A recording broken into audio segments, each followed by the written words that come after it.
Okay, so anyway, that was an alert I just had to deal with about my account.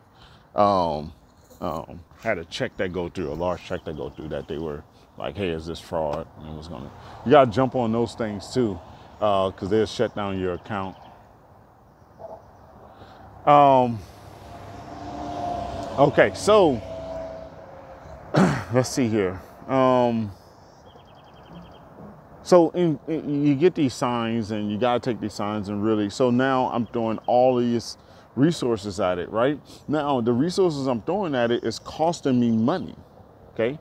It's costing me more money than what I have budget to spend, but it doesn't matter.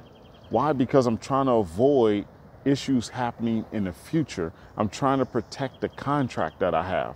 The biggest thing that I want you to understand with what I have set up for these units here is that this is contract work, right? I'm probably going to be here for another year and a half, depending on the flow of the release of units, right? But the biggest thing for us as contractors is having contracts. So this is a project where I know for sure I'm gonna have 3 to 5 units every month. Every month. So how much, that's golden. You gotta understand that. If you have a contract type of project, it's something that you could, I wouldn't say unheard of, but it's something that you want to position your company to have. Because why? When you have a contract versus chasing jobs, right? And not mind you, I'm still chasing jobs, right? But you have more flexibility with your money when you have more contracts on the books, more constant or steady contracts on the books. So I know I get 3 to 5 units here of money a month. So that makes me have more flexibility with the income that's coming in from this type of contract project versus me doing $100,000 a month on jobs that I chase. I'm less apt to spend that money. Why? Because what am I going to land next month? What am I going to land in the next quarter, right? Even if I got jobs lined up for the whole quarter, what am I going to land for the next quarter? I may buy one truck, or I may buy a handful of tools, but now because I got this job and I know stuff coming in, I can spend. I have more flexibility with my money because I kind of know what's going to happen. I have some data. I have some history behind this, right? And I know what to expect. So I can be more flexible with my cash flow. And that's why it's golden having a contract like this or similar. Now, mind you, I learned this from having a contract back in San Diego with the owner of AM Ortega. You know, he has contracts. He has more flexibility with his money. He's able to buy more equipment and trucks and just do more with his cash flow because his contracts are there. As long as the economy don't do a total downturn, we know what to more so we know what to expect with that type of work, with that type of cash flow. And that's why it's golden. So that's why I'm stepping it up here. That's why I'm making sure that nothing gets missed. That's why I'm making sure that we tighten up. I talk to my crew. I'm tightening up every area. I'm spending extra money.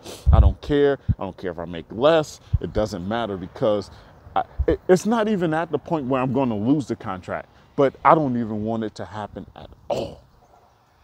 Right? And that's the point I'm trying to drive home here is realizing the signs that we get and then taking action on those signs, taking actions on those notifications, taking actions on those warnings, taking them as warnings, and then making those things happen to where we don't lose what we already have.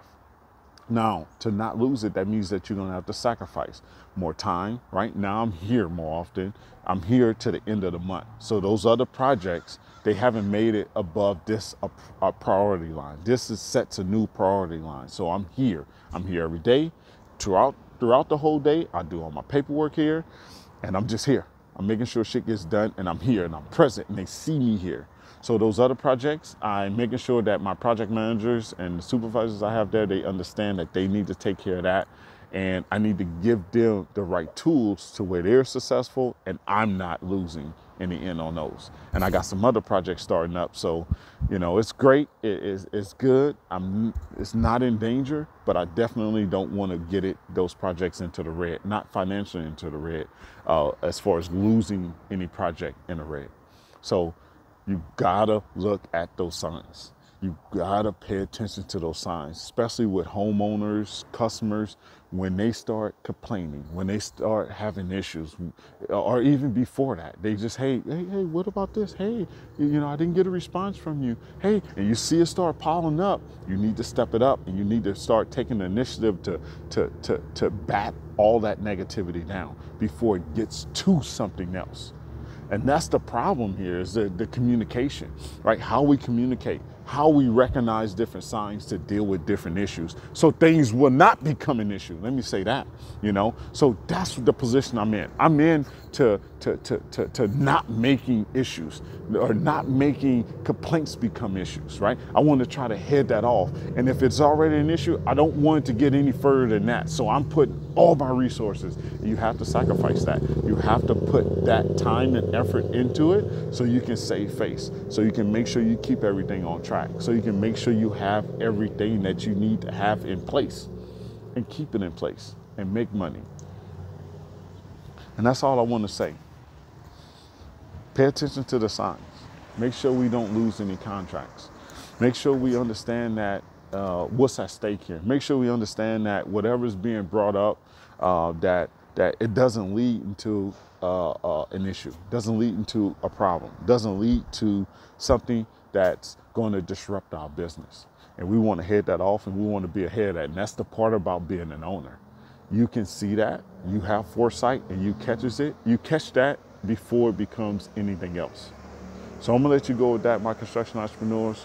Remember, what's up, Doug? So that's one of the project managers for the company that I'm doing the work for. Okay. So remember, hustle hard, then hustle harder. Make sure you like and share with anyone that needs to hear this. Okay. Pay attention to those signs. All right, late.